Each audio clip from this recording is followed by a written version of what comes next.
Hi, afternoon and welcome to Storm. And just happens to be we're in a storm. Storm's coming in off the North Sea straight onto us where we're sitting now on the County Down coast. The van, as you can see at the minute, we're about 70% done. A lot of the sort of major work's been done. Now it's just in the build out stage. So far I'm pleased with what I've done. From the top down, 300 watts solar power feeding into a 230 amp hour battery, 4 different types of insulation. The wood we've been using is all furniture board from a company called Moorland. Local companies have helped with the bits and pieces that we needed. A company called Ray Graham's has helped with obviously the hardware and getting all the bits and pieces to bolt everything together and cutting things that like the worktops. But whereas I've no skills in any of the trades, I'm doing my best and it's working out well so far. Obviously finishing off with a straightforward wallboard, 3mm wallboard on a 6mm ply backboard has given us something that we can bolt sort of lighter stuff onto. But again, from the front, moving backwards, we finally fitted the spinny seat and the seat swivel.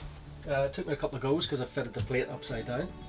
Up above the cab, we're lucky enough with this being a Citroen Relay and an H3, which is the tallest van, we actually have quite a substantial area over the cab which we've utilised, insulated and covered in the 3-way stretch carpet. Okay, there's still a few bits and pieces to be finished off there. I need to put a gas strut on there. Wee bits of trim to be done. Nice storage space behind the driver's seat, and then the biggest problem so far has been the toilet and shower cubicle.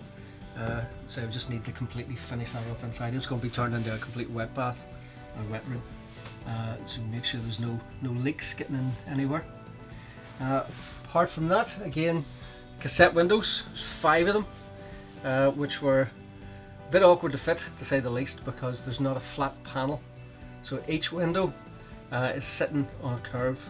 So there's a lot of the frame, there's an internal frame that we've bolted onto the inside and a lot of pressure put on to minimise any gaps, which all the gaps have been filled and sealed off with Silkaflex. Moving back from here, inside the cabinets, the cables coming down from the solar panels straight onto the MPP charger from there. Okay.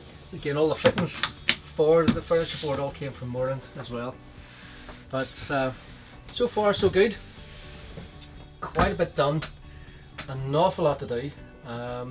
I still have to obviously cut out some of the openings, the doors, and the opening for the oven, etc. Still have to fill out the bathroom, and there's a diesel heater on its way, which is going to be sitting directly under here in its own private cupboard, especially for the diesel heater and its own tank. Thanks anyway. I hope you enjoyed, and any advice, please give.